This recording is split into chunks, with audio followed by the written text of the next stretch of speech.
Hi everyone, this is Lisa. This is a bit of a difficult document to do, so I'm going to talk you through it, okay? We're going to turn to page 185, and what we're doing is it's an agreement for rental, okay? So we're in Unit 5 Conveyancing, we're on page 185, and basically what you see there in the box, you've got to type out, okay? So, if you look at it, there's lots of stuff in the top box saying it's a standard agreement, save as agreement template, okay? Use 12-point double line spacing. You know my rules, always just type in single line spacing to start with. So obviously I've already typed this out for you. So if I do Control V, okay, I've typed it out for you. Now what it wanted is it wanted you to put a star and then a number 1 in superscript. So let me just zoom it up so you can see what I'm doing. It wants you to put the number 1 in superscript. Now you can do that, but it's just a lot of hassle. The easiest way, if you're ever asked to do this, I mean, do it the way I suppose your employer tells you to do. But to make it really obvious, I don't do superscript because I can't be bothered with it, but I just make it a different colour, so it's really obvious. Now, the reason we need a star and a number is because there's variables that we've got to apply to it, okay? So at the moment, I've just typed this out as it is. What they do want it to be is fully justified, so I'm going to do Control A, select it all. Control J, fully justified. I'm going to do Control 2, okay, to make it double line spacing. So when you've typed it out, that's what I want you to do. Obviously, you've proofread it as well. The only thing is the last little bit is always, any last signy bit is always going to be single line spacing. So I'm going to go back there and make that single line spacing. Okay. Did it say size 12? Yeah, it did, didn't it? And I've got it all as size 11. So again, Control A.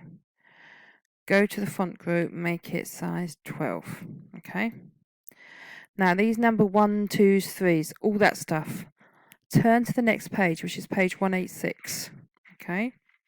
So I'm turning to page 186, and it says variables for task 8, and you can say it says 1, leave a 4-centimetre horizontal space. So it means a line.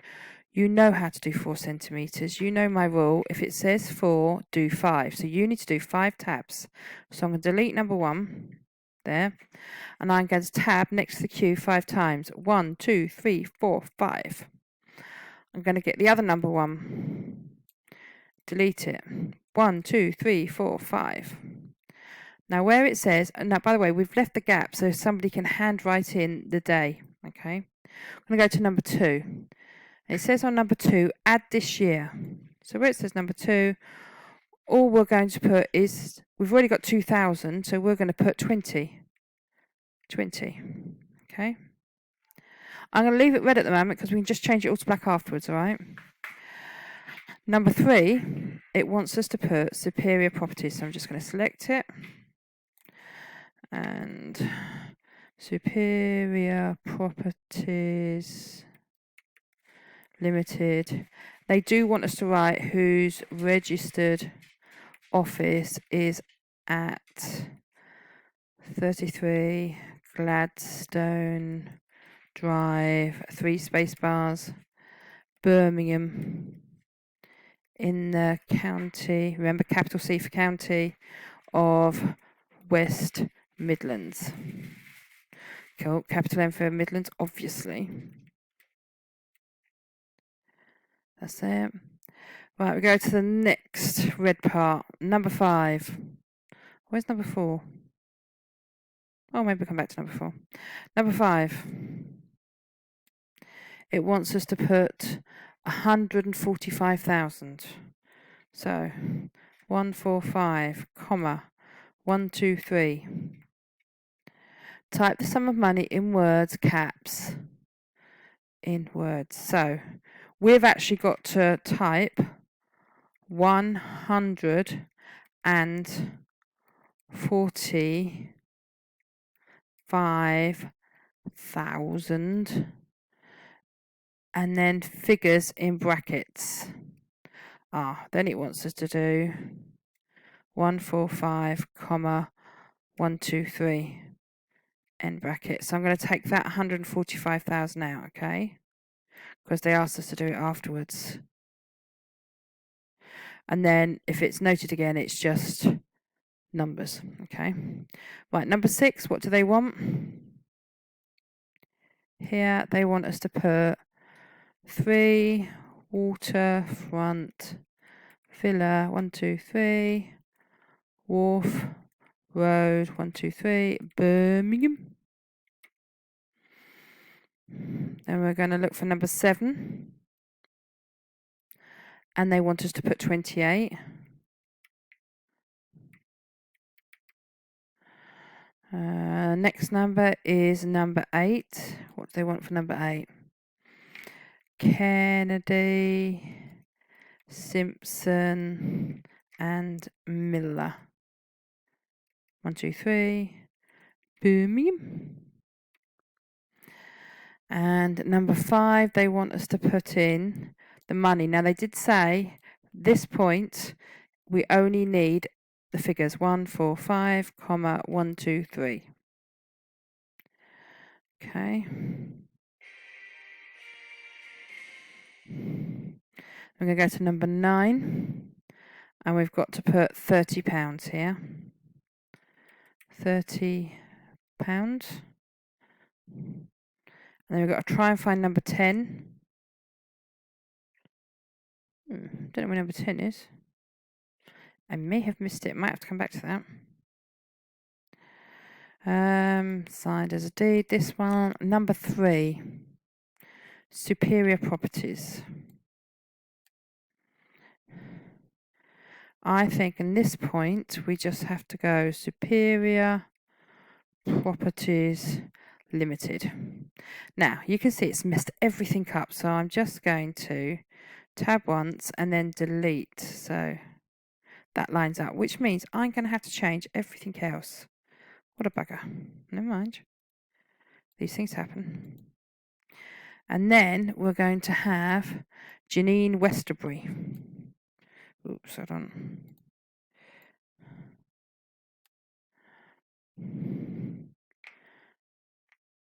Janine Westerby.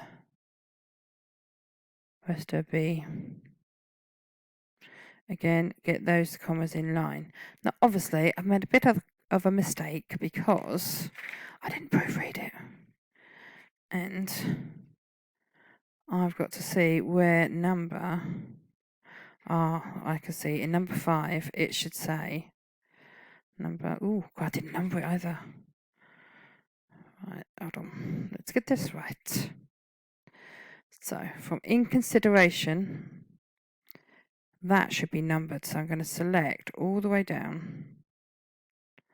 In witness is never numbered. I'm going to use the numbering tool there. I absolutely hate the indent, as you know, so I'm just going to go indent backwards. Okay. Now, it looks like I made a mistake in number 5. And I've somehow missed out my little thing. Rate of interest shall be, and rate shall be, 4%, that should say. 4%. Oops. Above the direct bank basic lending rate. And I'm sure at the beginning I must have missed 2, 3. Oh, yeah. At the very beginning, I should have had number 4. So, of the one part, and here, that should have been number 4. And that's what I'm going to write. Janine Westerbury. Westerby of 49 Enderby Gardens. Oops, 2, 3. Solly Hull. In the county of West Midlands. Now, what you should know, when you're doing an agreement like this, it's just like a will, so there's absolutely no commas, definitely no full stops, okay? So if I just try and minimize this down so you can see what I'm doing. So the red is where I've replaced things, okay? So you can see it's size 12 is fully justified. I've got numbers on it, but I haven't got numbers on in witness, so that shouldn't be there. This bit is always going to be single line spacing. I haven't put the address there because you don't need it, because it's already up there, and Janine Westerby, I don't need it. So all I need to do now is just make sure all the font is black. So Control A, go to that A and just go automatic font. There you go. You can't see what it was. Now you can do it the way they've told you by putting superscript in, but really there's no need to. Okay. Now it does say do some research. You may come across documents such as leases which ask for rent to be paid on the usual quarter days. Each quarter day also has a name. For example, one quarter day is 25th of December, Christmas Day. Right, so have I got enough time to show you? Yeah, I think I've got enough time. Right, I'm just going to go at the bottom of this. You don't have to do this, but you can if you want, okay? I'm going to do an insert table. I only want to... Right, first quarter day, Christmas Day. You know it's 25th of December. And there's going to be a Lady Day. And that is 25th of March. There is a Midsummer Day.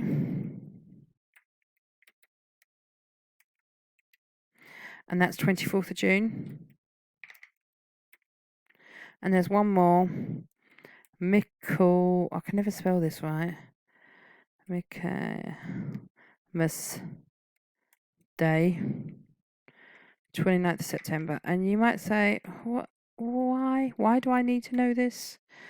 And let me just get this right, and I'll tell you exactly why you need to know. Hold on, quarter days. Let's make that a nice boldy colour. Bold. And that can be smaller. That can be smaller, and that can be merged. Let's merge those cells. There you go. Right. The whole reason this is so important. These are the days when you're doing business rent. Rent is paid in advance every quarter. So these are the quarters, and there's no other quarters. There are only these. Okay. So if I was going to rent a shop for my earring shop, yeah.